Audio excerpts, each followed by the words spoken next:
Marami ang nai-stress kapag parating na si Judith o yung due date ng ating mga bayarin, lalo na sa kuryente. Samantala, may isang landlord daw na sitting pretty lang. Naniningil sa kanyang mga tenant buwan-buwan para sa supply ng kuryenteng galing lang naman pala sa jumper. Wow! Libre mong nakukuha, kuya, pero naniningil ka pa.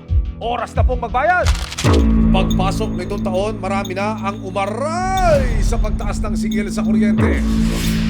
Minsan, mas tumataas pa raw ito, lalo na kung may mga pasaway na may ginagawang ipinagbabawal na teknik sa linya ng kanilang kuryente. Aray ko! Usap-usapan sa isang barangay ang paupahan na naputulan daw ng kuryente. Pero matapos ng 2 araw, himalang nagkakuryente agad ang 7 pintuan nito. Nag-spark tuloy ito ng mga haka-haka sa kanilang mga kapitbahay. Ang tanong ng mga marites nakapagbayad nga ba talaga si landlord ng kuryente? May tinatanggal silang wire sa umaga. Sa gabi naman, may nilalagay silang wire sa poste. February 13, 2026, inireklamo ng isang residente ang isa niyang kapitbahay na mayroon daw paupakan. Paano ba naman kasi si neighbor magnanakaw daw ng kuryente? Nirereklamo ko po yung isang kapitbahay po namin na nag-illegal tapping. December 23, wala na silang kuryente. Tapos nung nag-December 24 ng gabi, nagulat kami may kuryente na sila. Ayon sa nagreklamong si Tanya, hindi niya tunay na pangalan, naputulan man ng kuryente ang kapitbahay, may ibang diskarte naman daw si kuya. Napansin namin may kinukutkot sila sa kuryente, may tinatanggal silang wire sa umaga. Sa gabi naman, may nilalagay silang wire sa poste. Imposible naman na may kuryente sila ulit ng sarili nila kasi wala na yung Metro nila. Ipinakita ni Tanya ang resibo ng pagnanakaw di umano ng kanilang kapitbahay. Ayun po, ayun. Sige po, diretso po. Ayan pong wire na yan, no? Nakatap doon. Yan na mismo. Totoo nga kaya ang chismis? Ang madamay sa sunog, yan ang laging inaalala ni Vicky, residente sa isa pang barangay sa Malabon. Nagbabayad kami. Pangalawa, yung takot din namin nararamdaman tuwing gabi, nakamamaya masunog kami. At sila, hindi naman nila maapula yun. Ang inireklamo kapitbahay si Joselito Endrina. Paano ba naman kasi si kuya nagja-jumper na kuryente? Delikado po yan! Kasi po napaka-unfair naman po sa amin na kami nagbabayad ng patas kasi sila nagja-jumper. Gusto ko ma-actionan po yan. Lalong-lalo na po yung ginawa niya sa amin na yan, panglalamang. Ang reklamo ni Tanya at Vicky mukhang legit. Makikita sa kuha niya na wala pang 1 minuto ang nakalilipas na i-connect na ni Kuya ang kanyang kable sa linya ng Meralco. Instant kuryente, real quick, abay, wala stick. Ang napansin po namin, minsan po kasi napadaan ako noon, nakita ko po nag-i-spark yung linya ng kuryente doon sa may bandang poste na nakakonect, nakatap yung wire nila papasok sa loob. Kaya napapansin po namin, nag-i-spark siya dahil nga po, nag-shortage, may shortage na pangyayari. Ang pagkabit ni Kuya para sa free electricity ay tila hindi lang para sa sariling bahay, kundi para rin sa kanyang paupahan na mayroong not 1, not 2, pero 7 pintuan. Wow, Kuya! Only kuryente yarn! Pero inyo po, 7 pinto po yun ang nagja-jumper sa kanya. Kasi napansin namin yung talagang bill namin. Naramdaman namin yung pagtaas. Kaya alam namin, kumukonsumo sa amin yung ginagamit nila. 7 pinto, iba-iba ang appliances na gumagana. Sa pag-iikot at pagmamanman ng resibo, pakay naming maaktuhan muna ang pagja-jumper ng lalaking may paupakan. Bago pa lumubog ang araw, may lalaking sumulpot mula sa terrace at inayos ang mga kable. Kinumpirma ni Tanya na siya ang nagkakabit ng iligal na koneksyon araw-araw. Ayan yun, jumper din yan. Huli ka din, boy. Maya-maya pa, nagmasid-masid ang lalaki. Hanggang sa mabilisan nitong ikinabit ang 2 wire sa isa pang linya ng kuryente.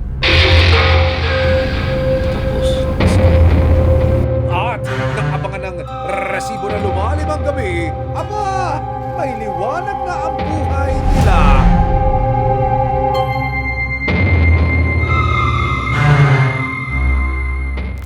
Sa ikalawang araw ng pagmamanman ng resibo, sa lalaking inirereklamo, naaktuhan ulit siyang inihahanda na ang kanyang mga kable saka muling kumabit sa linya ng Meralco.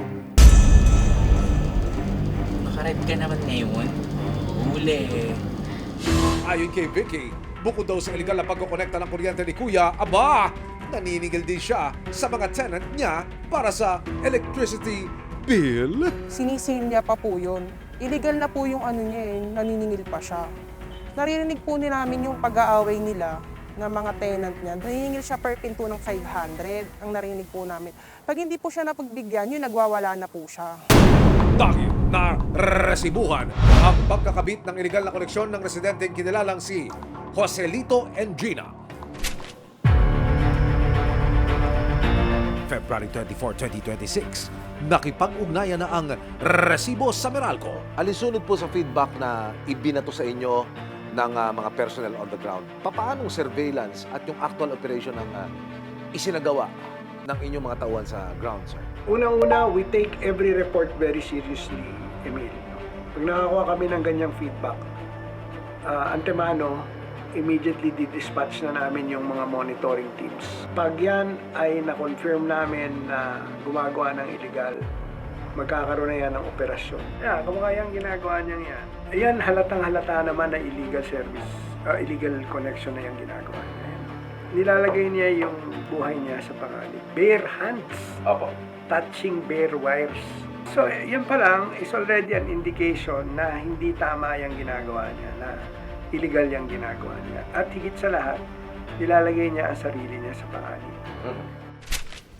Sa parehong araw, nagkasana ng operasyon ng Meralco kasama ang Philippine National Police, Northern Police District o PNP, NPD at ang resibo. Kahapon, at around 3 to 5 onward, nagkakabit siya. Okay. And then nung nag-facing din naman kami sa lugar, nakita naman namin, may possibility talaga yung ginagawa niya is madali. Paano kung nasa loob na siya ng bahay? Di, kung nakikita natin nagkakabit, hindi rason natin makidaan tayo dun sa kanila. Pag nakita natin nakasabit na din. Pagdating sa target area, isa-isa ng pumwesto ang mga operatiba ng PNP, NPD at Meralco. Makalipas ang 2 oras, isang lalaking nakaitim na damit ang lumitaw sa itaas ng bahay. Kumpirmado, siya na nga ang landlord na minamanmanan ng mga otoridad at ng resibo. Siya sa taas yun, no? Pero hindi pa nagsasabit. Hindi pa nagsasabit. Oo nga, pero nagsabit na ba? Hindi pa, no? Ilang saglit pa, si Joselito ginawa na ang ipinagbabawal niyang teknik.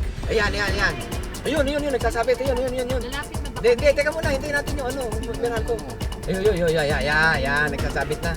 Dahil huli sa akto ng Meralco at ng mga operatibang jumper moves ni Joselito, May solusyon! May tugon! hindi na ito pumalag pa! May aksyon! May ebidensya! Resibo! Walang lusot ang may atraso!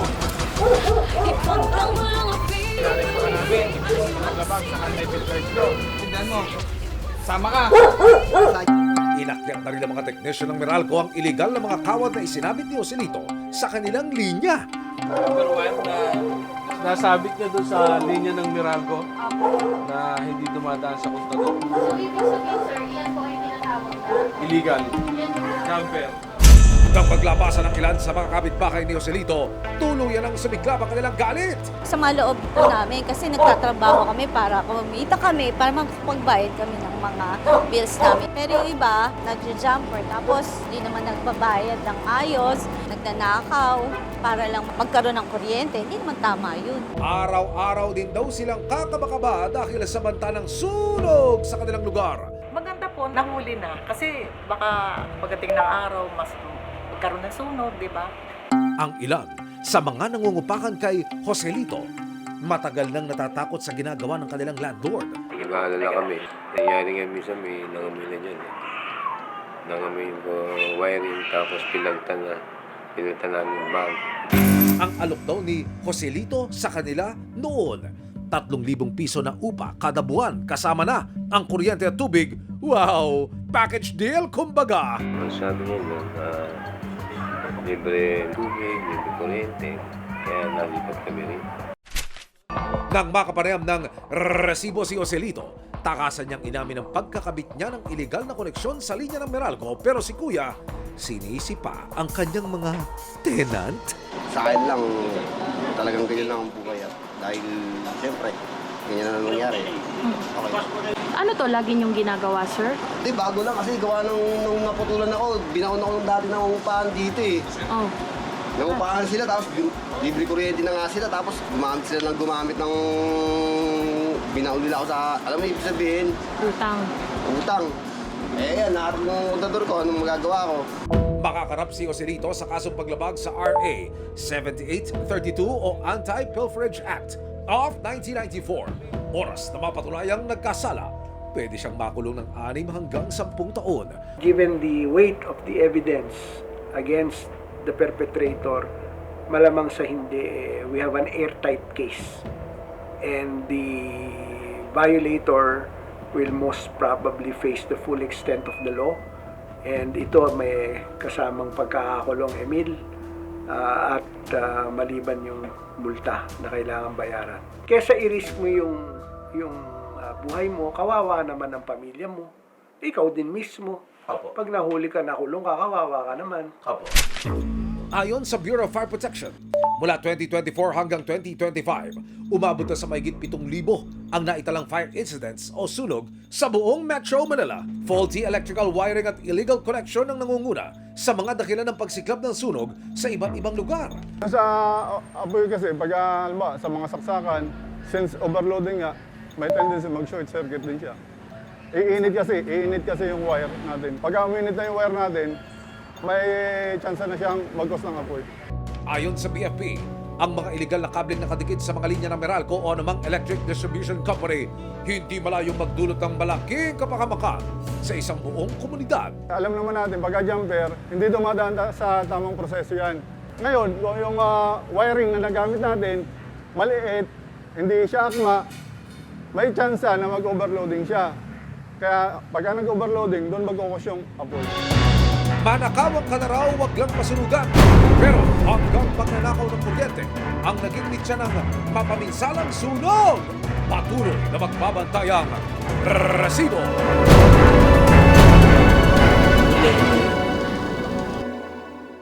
Ano ang gagawin kung magkakaroon po ng sunog sa inyong tahanan o komunidad? S. First, sound the alarm or shout for help. A. Or activate Fire Brigade. Tayo po ay tumawag sa ating Unified DILG hotline na 911. F. Or fight the fire. Tayo po ay gumamit ng mga portable fire extinguishers. Next po is evacuate. Tandaan, ligtas ang may alam.